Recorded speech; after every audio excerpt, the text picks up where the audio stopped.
Assessment year 25-26 में TDS का refund लेने के लिए क्या रूल हैं, आपको टीडीएस शेड्यूल कैसे फिल करना है और आप कौन सा रिफ़ंड ले सकते हैं, कौन सा आप नहीं ले पाएंगे, इसके बारे में इस वीडियो में डिस्कशन करेंगे। तो आप अंत तक इस वीडियो को ज़रूर देखें और सभी लोगों के साथ शेयर भी करें ताकि वो इनकम टैक्स के नोटिस और पेनल्टी से बच पाएँ और सही रिटर्न फाइल कर पाएँ। रेगुलर अपडेट के लिए CA Satbir Singh YouTube channel subscribe कर लें और नोटिफिकेशन बेल भी प्रेस कर दें।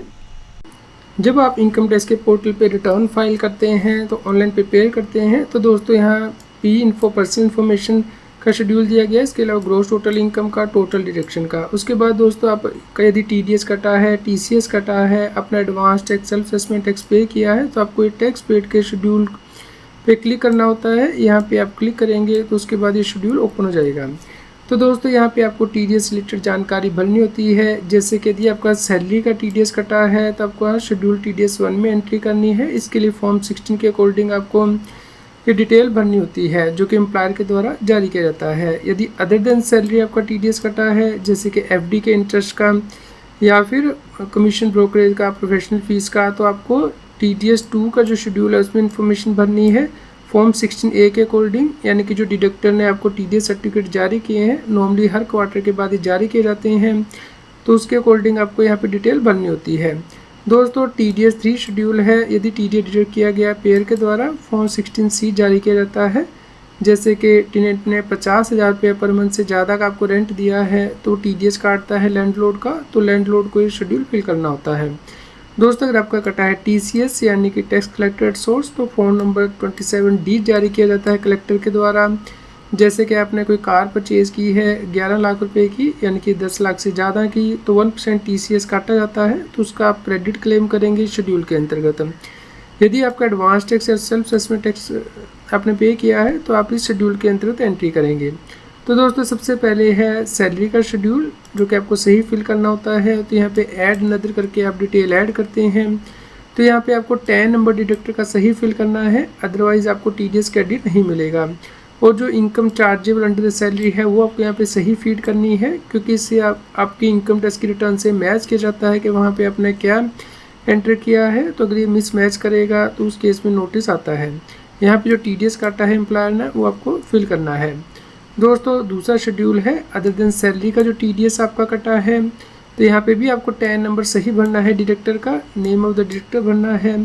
दोस्तों यहाँ पे आपको सेक्शन भी एंटर करने हैं कि किसके अंतर्गत TDS काटा गया है। ये मैंडेटरी हो गया है अब से, क्योंकि यदि आप गलत सेक्शन यहाँ पे एंटर करते हैं या फिर सेक्शन सही एंटर करके गलत हेड के अंतर्गत इनकम रिपोर्ट करेंगे तो उस केस में नोटिस आएगा आपको इनकम टैक्स डिपार्टमेंट से। किस अमाउंट पे TDS काटा गया है वो आपको शो करना है, कितना TDS आपका काटा गया है, किस साल में काटा गया है और आप कितना TDS क्रेडिट इस साल क्लेम कर रहे हैं वो आपको यहाँ पे एंटर करना है। दोस्तों अगर आप इनकम इस साल टैक्स के लिए ऑफर नहीं कर रहे हैं तो आप उसका TDS क्रेडिट भी क्लेम नहीं कर सकते हैं, तो आपको कैरी फॉरवर्ड करना होता है। इसी प्रकार यदि मान लीजिए आपका 100 रुपीज़ के ऊपर TDS कटा है 10 रुपीज़, लेकिन आप 50 रुपीज़ ही इनकम टैक्स के लिए ऑफर कर रहे हैं इस साल, balance income next year offer करेंगे एज पर रूल, तो उस केस में आपको 50 रुपीज़ के ऊपर जो 5 रुपीज़ का TDS क्रेडिट है वही क्लेम करना है, आप पूरा TDS क्रेडिट क्लेम नहीं कर सकते हैं। इसी प्रकार दोस्तों मान लीजिए आपने इनकम तो लास्ट ईयर ऑफर कर दी थी टैक्स के लिए, लेकिन आपका TDS इस साल कटा है जो कि गवर्नमेंट कॉन्ट्रैक्टर के केस में होता है, तो आप ITR में उस TDS का रिफंड नहीं ले सकते हैं। आपको फॉर्म नंबर 71 फाइल करना होता है इनकम टैक्स के पोर्टल पे, तो उसके द्वारा ही TDS का क्रेडिट मिलता है। तो ऐसा TDS यदि आपका 26 AS में आ रहा है तो आपको उसे रिमूव करना है अपने ITR को फाइल करते हुए, वो फॉर्म नंबर 71 के द्वारा ही उसे क्लेम करना है। तो ये जो सेक्शंस हैं वो आपको ध्यान से चूज़ करने हैं। जैसे कि विनिंग फ्रॉम ऑनलाइन गेम के अंतर्गत आपका TDS कटा है तो आप ITR 1 या ITR 4 फाइल नहीं कर सकते हैं, आपको ITR 2 या ITR 3 फाइल करनी है और अकॉर्डिंग जो इनकम के लिए स्पेशल शेड्यूल दिया गया है ऑनलाइन गेम के लिए वहाँ पे ही फिल करनी है इनकम। अदरवाइज़ आपको नोटिस आएगा इनकम टैक्स डिपार्टमेंट से कि आपने रिटर्न सही नहीं भरी है, तो रिटर्न डिफेक्टिव या इनवैलिड हो जाती है। तो इस सेक्शन कोड के अकॉर्डिंग आपको इनकम ऑफर करनी है टैक्स के लिए। जैसे कि अगर आपका कॉन्ट्रैक्टर के तौर पे TDS कटा है तो आपकी नॉर्मली बिजनेस इनकम के अंतर्गत आपको इनकम ऑफर करनी है टैक्स के लिए, तो इस बात का आप ध्यान रखें। दोस्तों इसके अलावा TDS 3 का जो शेड्यूल है वो है, मान लीजिए आपको कोई किराएदार 50,000 रुपये पर मंथ से ज़्यादा का रेंट देता है तो TDS काट के ही देगा। तो उस केस में आपको पैन नंबर एंटर करना होता है, क्योंकि इस केस में जो टेनेंट है, किराएदार है, उसका टैन नंबर नहीं होता है।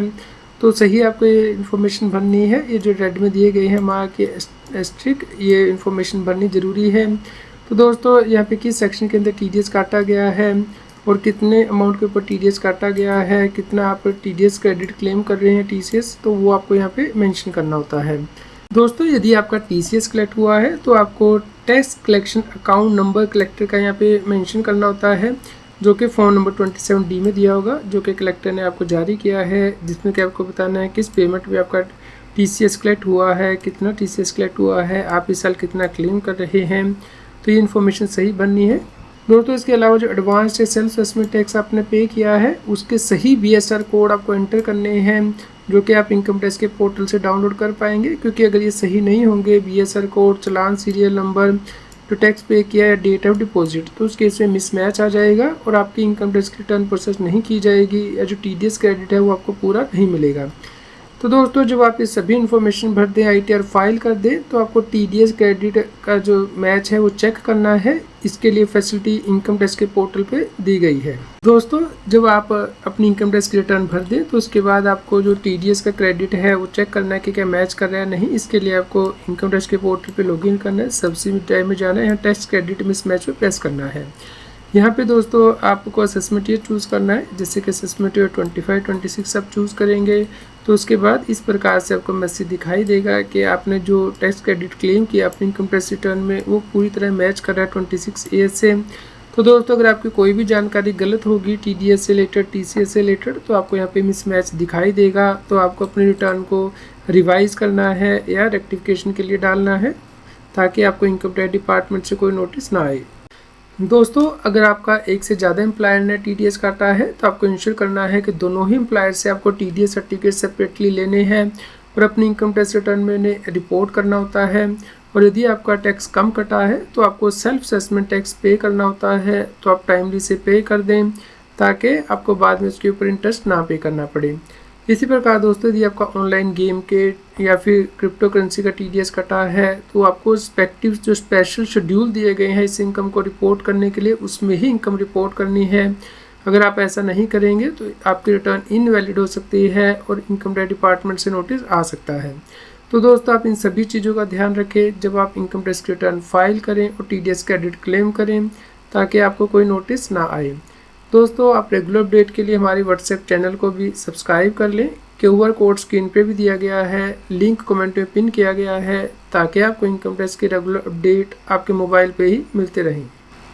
इनकम टैक्स की और अधिक जानकारी के लिए आप CS सर्विसिंग यूट्यूब चैनल पे जाके प्लेलिस्ट में जाके टॉपिक वाइज प्लेलिस्ट देख सकते हैं कि इनकम टैक्स में कौन से नए बदलाव हो रहे हैं, जैसे कि इनकम टैक्स अपडेट के अंतर्गत या फिर डायरेक्ट टैक्स कोड के अंतर्गत। रेगुलर टैक्स अपडेट के लिए इस चैनल को सब्सक्राइब करें। आप हमें टेलीग्राम ऐप CS सर्विसिंग टैक्सिल में ज्वाइन कर सकते हैं, ताकि आप GST और इनकम टैक्स के रेगुलर अपडेट अपने मोबाइल पर ही प्राप्त कर सकें।